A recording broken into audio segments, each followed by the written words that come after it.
कर्मण्येवाधिकारस्ते मा फलेषु कदाचन मा कर्मफलहेतुर्भूः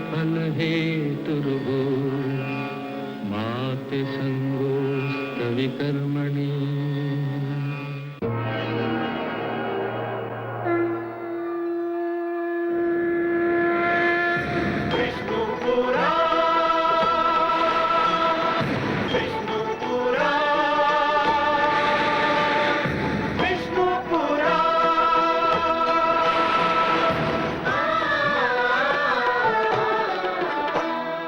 जीव ज्ञान ब्रह्म ज्ञान अथ श्री विष्णु पुराण ओम की कथा महान जय श्री विष्णु पुराण विष्णु पुराण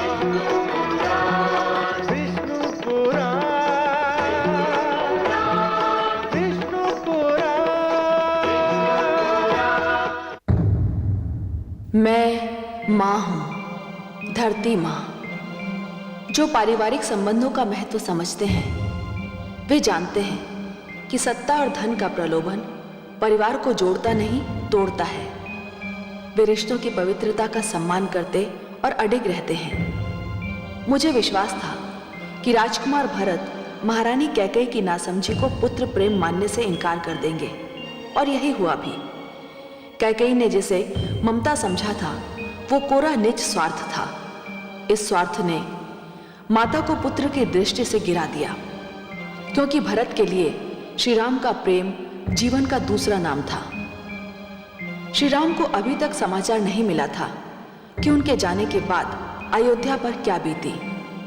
अयोध्या से जितना प्यार और महाराज के स्वास्थ्य की जितनी चिंता श्री राम को है, उतनी ही जनक दुलारी सीता को भी है।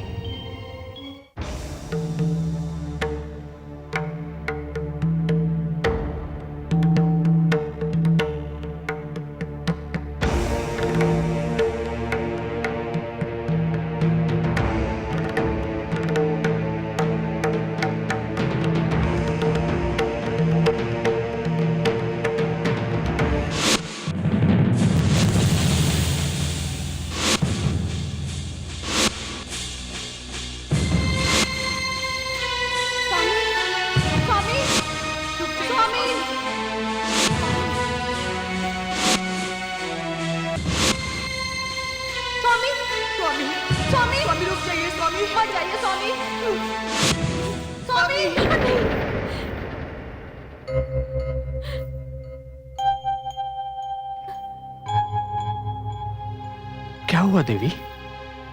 अयोध्या पर कोई भयंकर संकट आया है स्वामी। क्या आपने कोई स्वप्न देख लिया? हाँ स्वामी, स्वामी मैंने देखा कि महाराज सन्यासी की वेशभूषा में भवन छोड़ के जा रहे हैं। माता श्री सुमित्रा और माता श्री कौशल्या उन्हें पुकार रही हैं, किंतु वे आगे ही बढ़ते जा रहे हैं। देवी, संभवतः अनुज भारत के लौटने के उपरांत महाराज ने संन्यास लेने का निर्णय लिया हो। नहीं स्वामी, मेरा मन नहीं मानता। अवश्य ही अयोध्या पर कोई भयंकर संकट आया है। स्वामी, आपके प्रति स्नेह कहीं उन्हें अयोध्या से दूर न ले जाए। देवी, अयोध्या में राजा अथवा प्रजा ने कर्तव्य मार्ग से विमुख होना नहीं सीखा। एक रघुवंशी अपने प्राण दे सकता है, किंतु राजहित के विरुद्ध कभी कुछ नहीं कर सकता। सो जाइए देवी, आपने अवश्य ही कोई भयानक सपना देखा है। सो जाइए।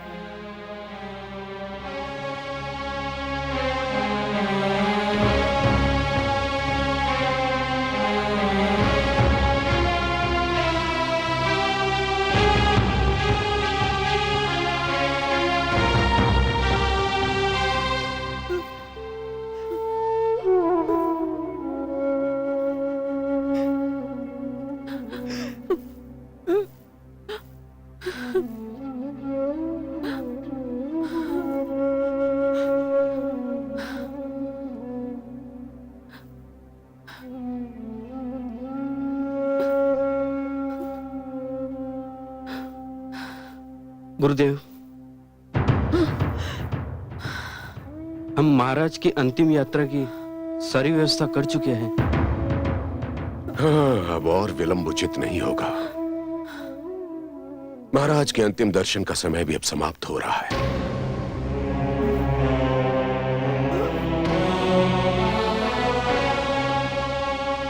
गुरुदेव, कुछ घड़ी और प्रतीक्षा कर लीजिए। मैं महारानी कैकेयी को लेकर आती हूँ। रुक जाइए बड़ी माँ। क्यों पुत्र? आपको रोकने के लिए क्षमा चाहता हूं,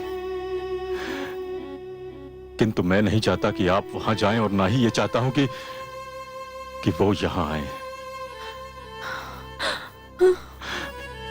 मत जाइए बड़ी माँ। राम यहाँ नहीं है तो मैं तुम में पुत्र राम को देखती हूँ। ये बताओ कि यदि आज तुम्हारे स्थान पर राम होता तो वो मुझे जाने से रोक सकता था?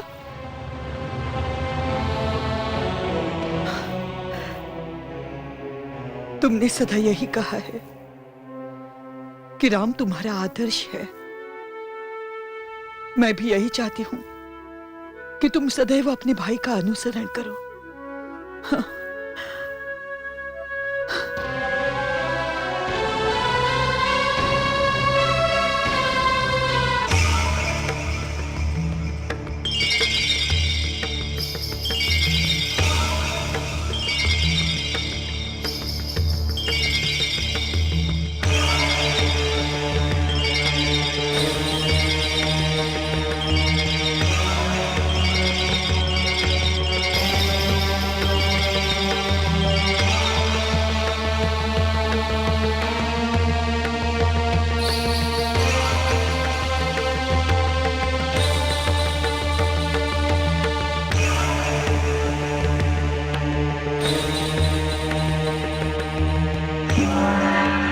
कैकेयी,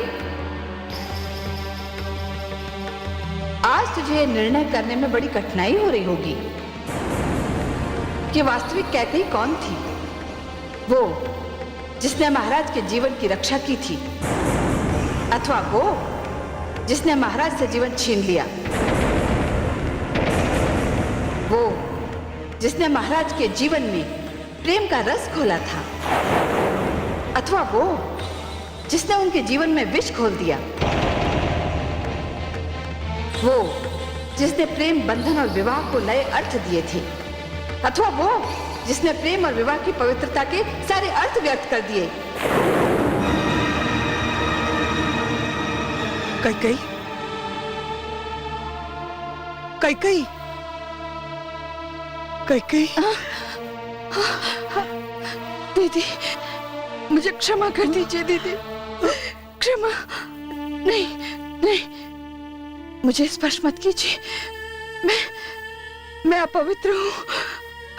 मुझे स्पर्श करके स्वयं को अपवित्र मत कीजिए। मैं अभागन हूँ, मैं पापन हूँ, मैं महाराज की मृत्यु का कारण हूँ। मैंने एक घर को तोड़ा है। मैंने तो समस्त नारी जाति को कलंकित कर दिया। नारी तो एक घर जोड़ती है, पर मैंने तो एक जुड़े हुए घर को तोड़ दिया। मैंने तो एक जुड़े हुए घर को तोड़ दिया। नहीं कैकेयी, यदि ये सत्य है कि जन्म और मृत्यु का समय ब्रह्मा निर्धारित करते हैं, यदि ये सत्य है कि मैं और तुम हम सब कठपुतलियां हैं जिनकी डोर विधि के हाथ में है, तो तुमने कुछ नहीं किया। जो हुआ वो होना ही था। ये नियति का निर्णय था। इसमें कोई कुछ नहीं कर सकता था।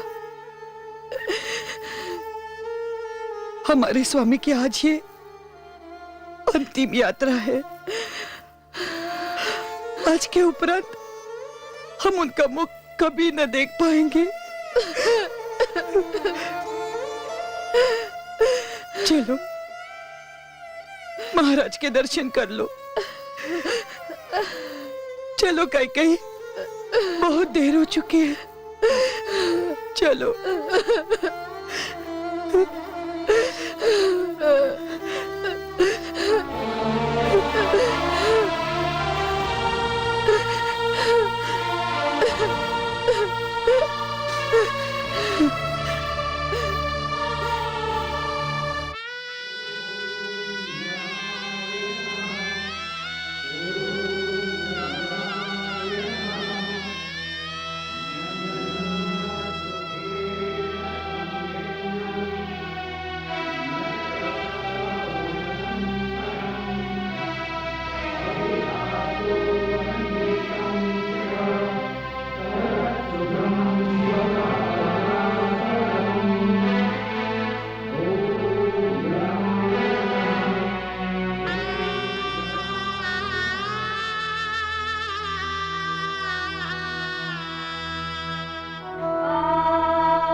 ठहरिए महाराज।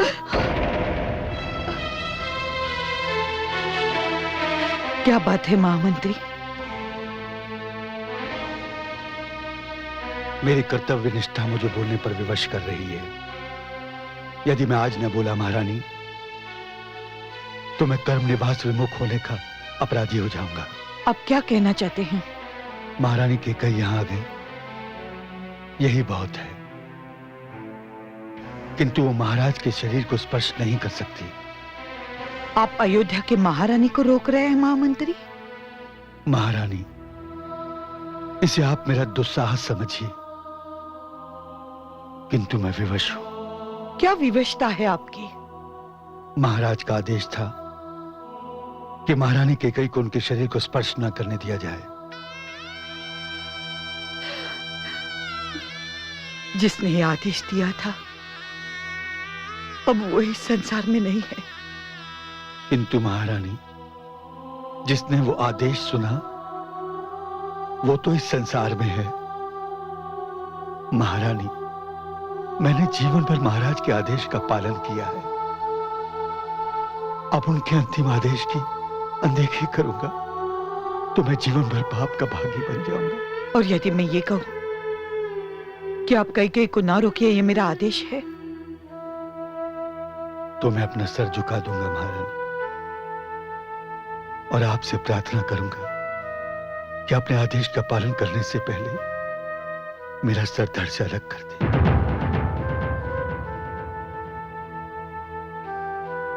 महारानी, मैं रघुवंशी नहीं हूं, किंतु मैंने रघुवंशियों का नमक खाया है। मैं अपने जीते जी सहन नहीं कर सकता कि रघुवंशी महाराज का वचन अधूरा रह जाए। महामंत्री सत्य कह रहे हैं। मेरे कारण महाराज को जीते जी घोर पीड़ा सहनी पड़ी। मैं नहीं चाहती अब मेरे कारण उनकी आत्मा को भी कोई पीड़ा सहन करनी पड़े।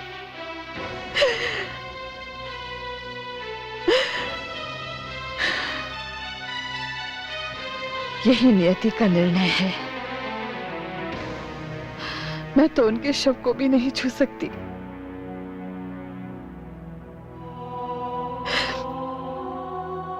किंतु यदि मेरे पति का यही आदेश है, तो मैं इस दुख को अपने मन में छुपाकर उनके आदेश का पालन करूंगी। उनके आदेश का पालन करूंगी। उनके आदेश का पालन करूंगी। कहीं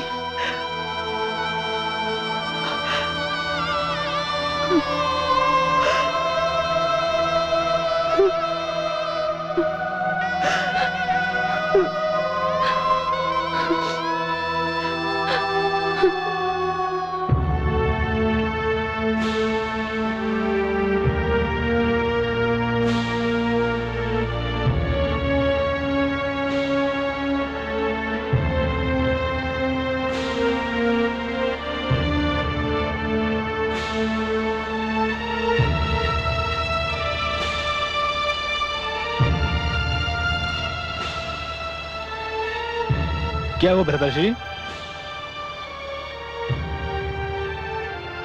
अनुज,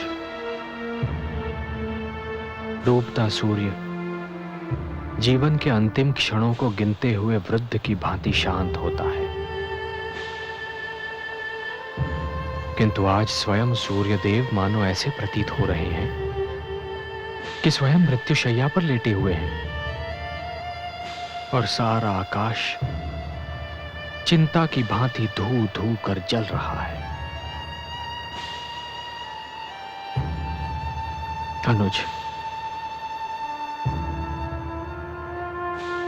डूबता हुआ सूर्य मनुष्य को यह सीख देता है कि जिसने भी पृथ्वी पर जन्म लिया हो, वो चाहे कितना ही प्रतापी हो, उसके जीवन का अंत एक दिन निश्चित है।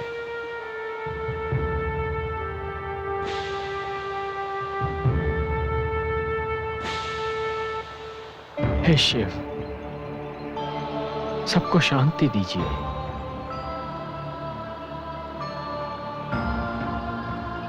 मुझे भी महादेव शांति दीजिए। महादेव, आज मेरा मन बहुत अशांत है, शांति दीजिए।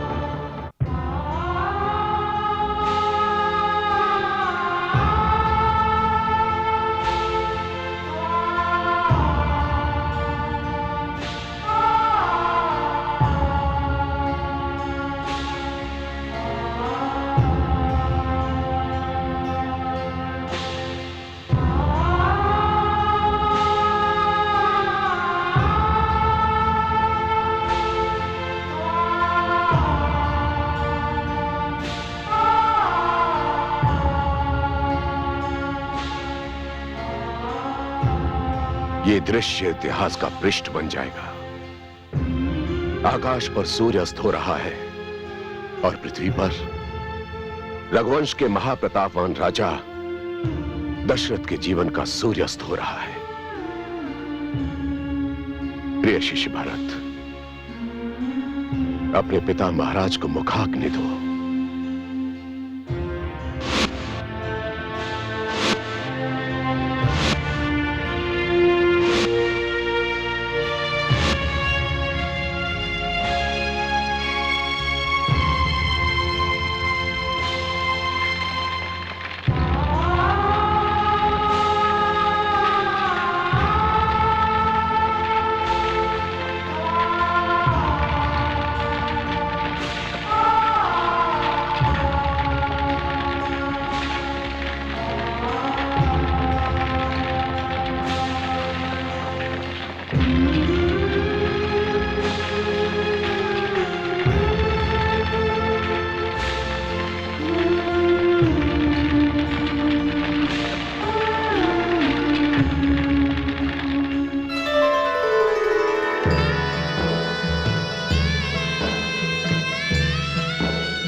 दशरथ रघुकुल रीत निभाए,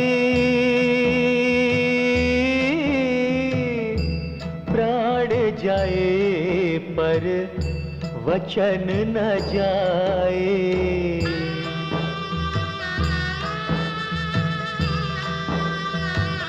हो रघु परंपरा उज्ज्वल भयाओ, दशरथ युग समाप्त हो गया। दशरथ युग समाप्त हो गया।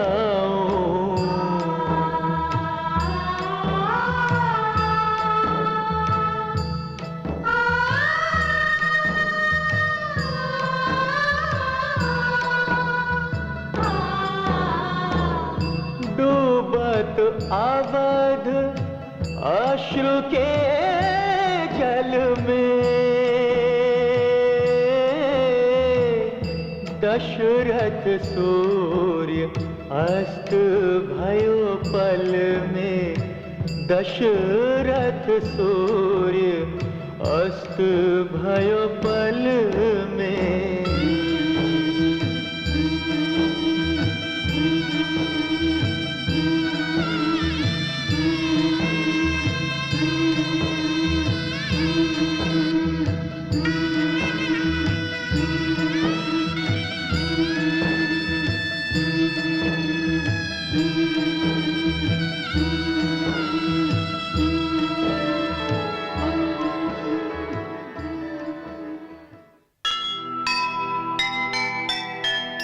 दशरथ को सब कुछ मिला, राजपाट धन धाम, क्या कहने सौभाग्य के, मिले पुत्र श्री राम। राजपाट धन धान सब आया न कोई काम, देने को अंतिम विदा, पास नहीं जब राम, पास नहीं जब राम। जीव ज्ञान ब्रह्म ज्ञान अथ श्री विष्णु पुराण, ओम की कथा महान, जय श्री विष्णु